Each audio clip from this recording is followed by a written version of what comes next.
छातीत प्रचंड दुखत होतं, सर्वांगाला घाम आलेला होता, धडधडत तर इतकं होतं की असं वाटलं छाती फुटून बाहेर येईल. प्रचंड भीती वाटली विवेकच्या वडिलांना. सगळ्यांना वाटलं हा हार्ट अटॅक आहे. पण खरंच हा हार्ट अटॅक होता का अजून काही होतं, हेच बघूया आजच्या आपल्या या छोट्याशा गोष्टीमध्ये. नमस्कार, सगळ्यांचं नर्चर्ड इनसाइट चॅनलमध्ये खूप खूप स्वागत आहे. नेहमीप्रमाणे एक छोटीशी विनंती, चॅनलला सबस्क्राईब करा. विवेकच्या वडिलांच्या वर्गमित्राचं अचानक निधन झालं आणि कशाने तर हार्ट अटॅकने. आणि तो सगळ्यांना एवढा शॉक होता ना की एवढा चालता फिरता माणूस अचानक जावा आणि या अडनिड्या वयामध्ये. आणि ही भीती विवेकच्या वडिलांच्या मनामध्ये नाही म्हटलं तरी राहिली. खूप दिवस गेले, असं वाटलं की वातावरण निवळलंय. तर एक दिवस अचानक विवेकच्या वडिलांच्या छातीमध्ये खूप दुखायला लागलं. छातीत धडधडत होतं, सर्वांगाला घाम सुटलेला होता, हातपाय थरथरत होते. सगळ्यांना वाटलं हो, नक्की हा हार्ट अटॅक आहे. मग विवेक, आई, विवेकचे बाबा आणि 2-4 आजूबाजूची लोक अशी सगळीजण हॉस्पिटलमध्ये पोहोचले. अगदी ICUत ॲडमिट केलं. सगळ्या तपासण्या झाल्या, औषधं दिली आणि त्यानंतर विवेकच्या वडिलांना छान बरं वाटलं. ते अगदी छान ठणठणीत वाटले. त्यांना डिस्चार्ज मिळाला.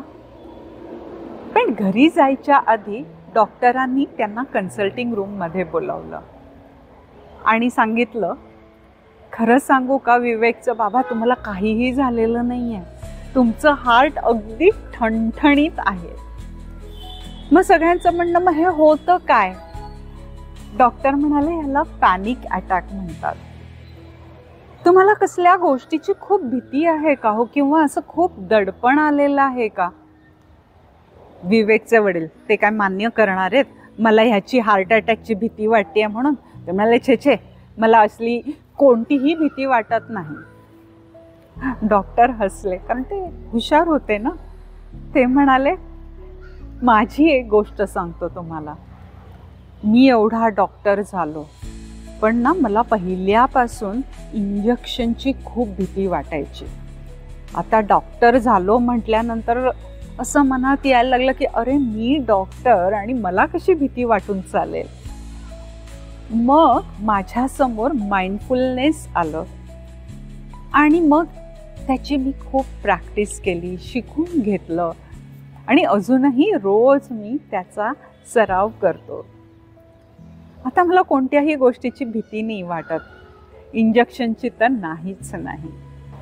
पण आता बरं वाटलं होतं ना, त्यामुळे हे सगळं विवेकच्या वडिलांच्या आतपर्यंत गेलंच नाही.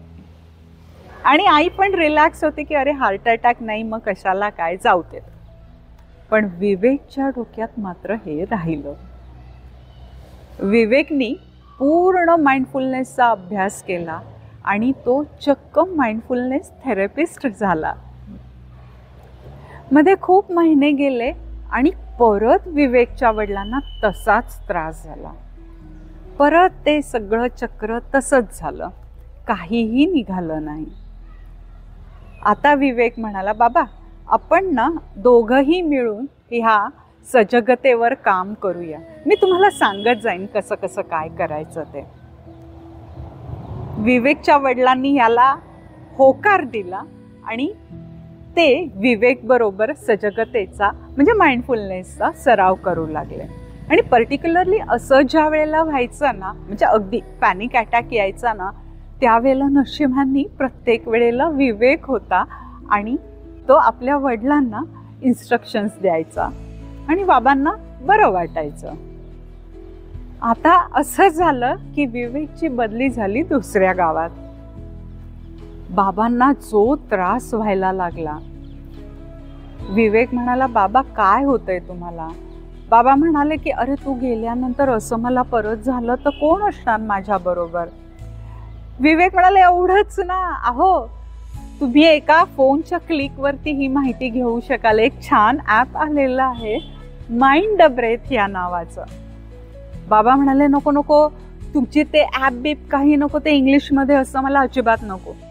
विवेक म्हणाला अहो बाबा मराठीत आहे ते. मग विवेकचे बाबा मी एक छदाम देणार नाही. विवेककडे उत्तर होतं ते फ्री आहे. लागलीच दुसरं अस्त्र बाबांनी बाहेर काढलं, फ्री आहे ना म्हणजे बकवास असणार. विवेक म्हणाला बाबा ज्याला तुम्ही बकवास म्हणतायत ना तिथनच मी शिक्षण घेतलंय आणि त्या शिक्षणाचाच उपयोग मी करतोय. बाबांची मात्र बोलती बंद झाली. तोपर्यंत विवेकनी mind the breath app download केलेलं होतं. बाबांना सांगितलं हे बघा हे ॲप आहे. आणि बाबा ते ॲप बघण्यात त्यातली माहिती वाचण्यामध्ये गढून गेले. त्यांनी अगदी तिकडची असलेली प्रश्नमालिका सुद्धा सोडवली.